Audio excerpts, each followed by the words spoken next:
जय हिंद साथियों, जय श्री राम, जय बजरंगबली, हर हर महादेव। मित्रों, आज श्री रामचरितमानस अक्षरशः कथा ज्ञान यज्ञ के पृष्ठ संख्या 600 सुंदरकांड और दोहा संख्या 25 के आगे बढ़ेंगे। अनवरत चलने वाली ये सुंदर अखंड श्री रामचरितमानस अक्षरशः कथा ज्ञान यज्ञ, जो पूरे श्री रामचरितमानस का अक्षरशः वर्णन करते हुए हम अपने सनातन संस्कृत के अंतर्गत जो आने वाले शास्त्र हैं, उस शास्त्र को समाज के सामने अक्षरशः प्रस्तुत करने का प्रयास कर रहे हैं।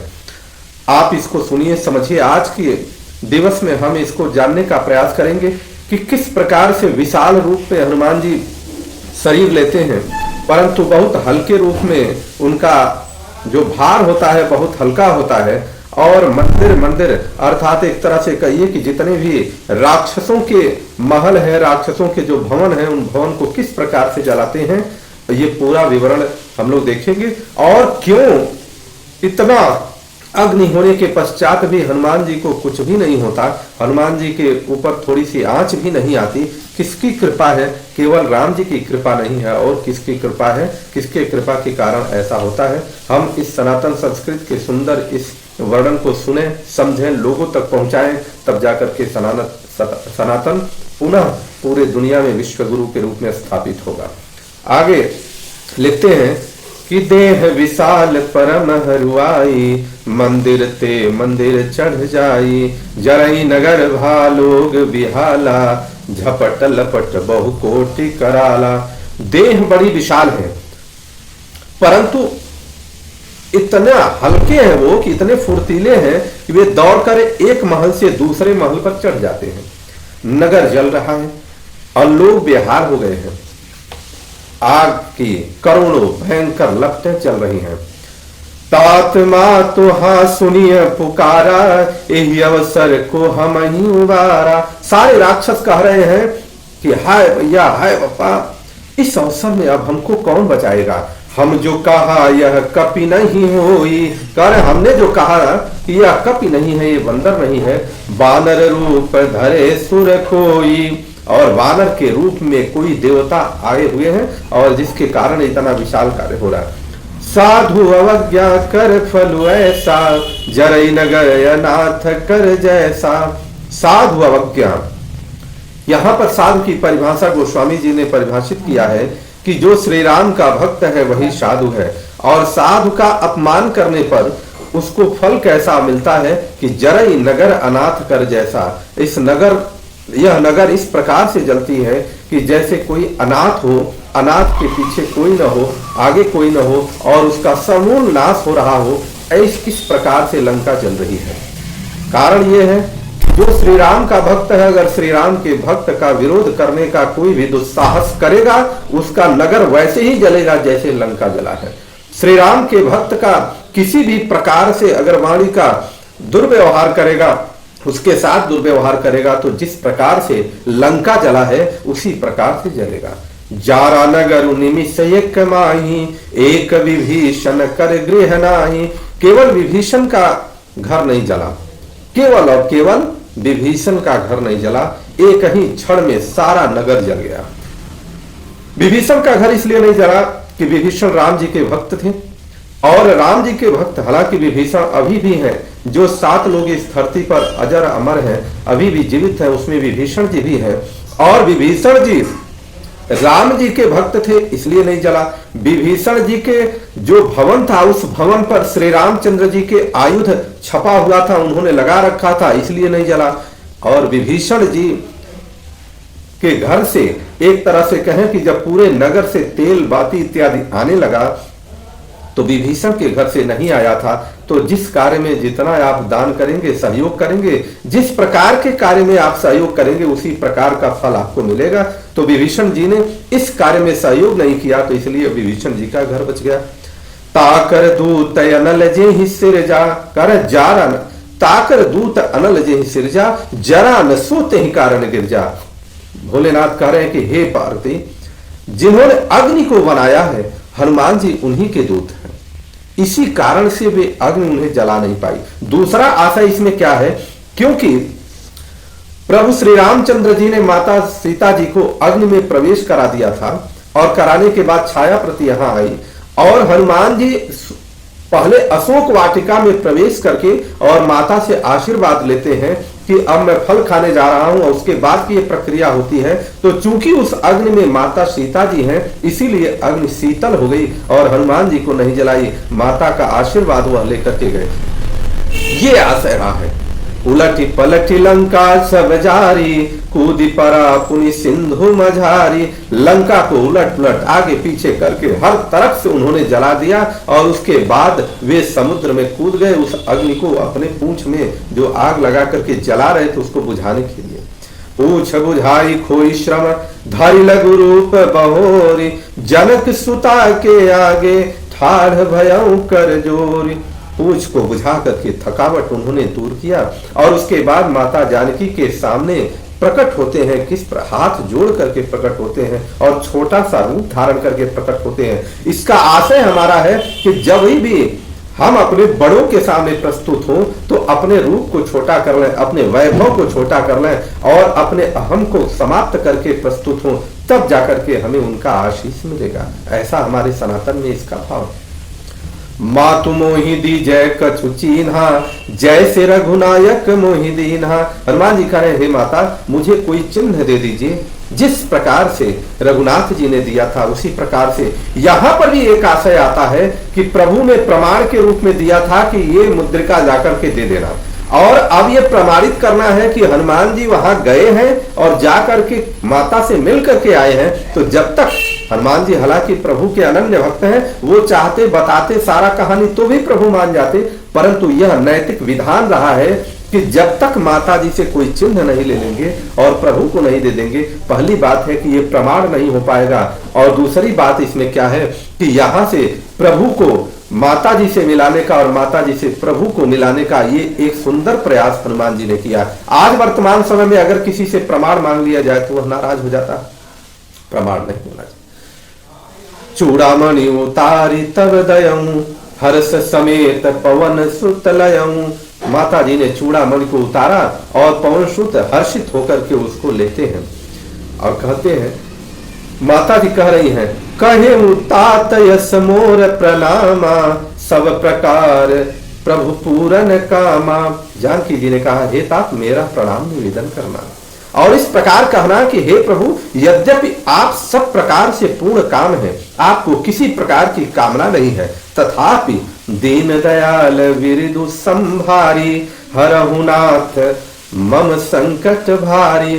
करे पर दया करना आपका विरद है और मैं आपका दीन हूं, अतः इस विरद को याद करके हे नाथ मेरे भारी संकट को दूर करना।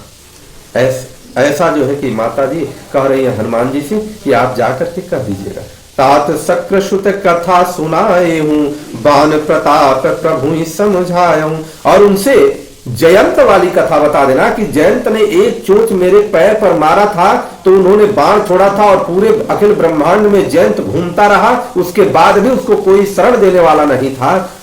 यही कथा उनको सुना देना। आज मैं यहाँ आ गई हूँ, मास दिवस महु नाथ नयावा।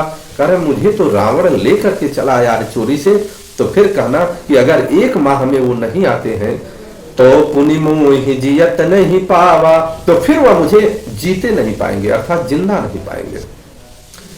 कहु कपि के विधि राखो प्राणा, तुम हूं तात कहत अब जाना।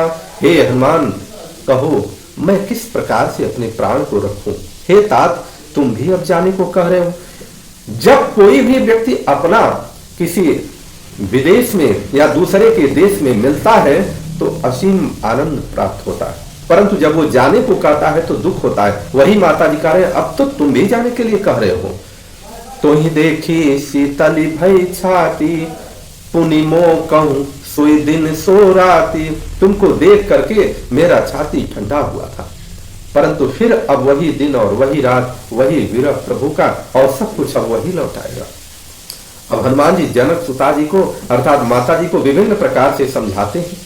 जनक सुत ही समझाई कई, बहुविधि धीरज दीन, चरण कमल सिरुनाई कपि, गवन राम पहि कीन। हनुमान जी ने जनक जानकी जी को बहुत प्रकार से समझाया और कहा कि बहुत प्रकार से समझाने के बाद कि आप धीरज रखिए, प्रभु आएंगे और सारा काम ठीक करेंगे। चरण कमल सिरुनाई, और उनके चरण कमलों में सिर नवाया और श्री राम जी के पास गमन कर गए, चले गए।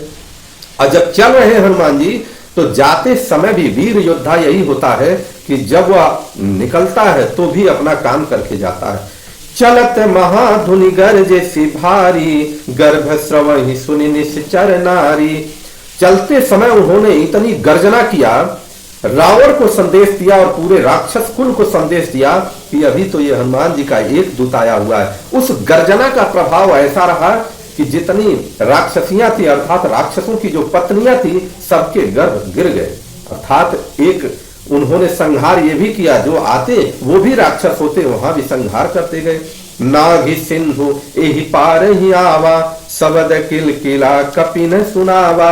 और इस प्रकार वह सिंधु को, सागर को इस पार आ गए, सागर को पार करके आ गए। और आते ही उन्होंने संकेत दिया। कौन सा संकेत? किल किला शब्द, अर्थात हर्ष ध्वनि सुनाया।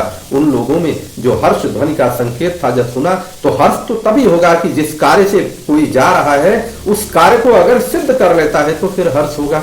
हर्ष से सब विलोक हनुमाना, नूतन जन्म कपिन तब जाना। हनुमान जी को देखकर सब हर्षित हो गए और तब वानरों ने अपना नया जन्म समझा। मुख प्रसन्न तन तेज विराजा, कीन्हे श्री राम चंद्र कर काजा। और सबका नया जन्म के रूप में हुआ ऐसा सभी लोग आभास कर रहे हैं और मुख को प्रसन्न करते हैं। शरीर इतना तेज है, शरीर में तेज विराजमान है, जिससे उन्होंने समझ लिया कि श्री रामचंद्र जी का कार्य संपन्न हो चुका है।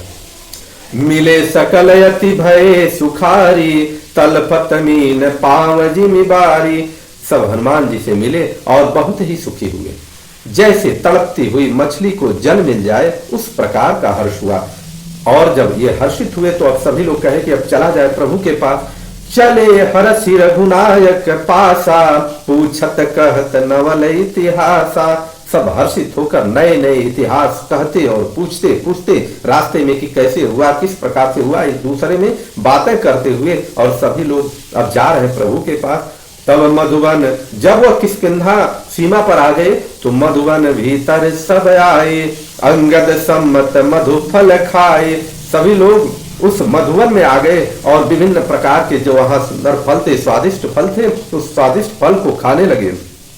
और जब रखवारे, जो रखवार रखे गए थे, उसकी रखवाली करने वाले रखवारे जब वर्जन लागे, मुष्टि प्रहार हनत सब भागे।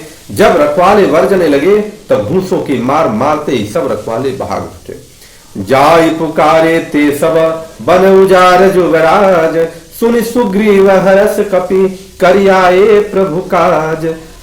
और रखवाले जाकर के सुग्रीव जी से कह रहे हैं कि युवराज और उनके साथ जितने लोग हैं पूरे वन को उजाड़ डाले, सारा फल खा डाले। और जब यह कहते हैं तो सुग्रीव जी को समझ में आ गया कि यह तो संकेत है कि माता जी का पता लग चुका है, ये प्रभु के कार्य को करके अब लौट रहे हो।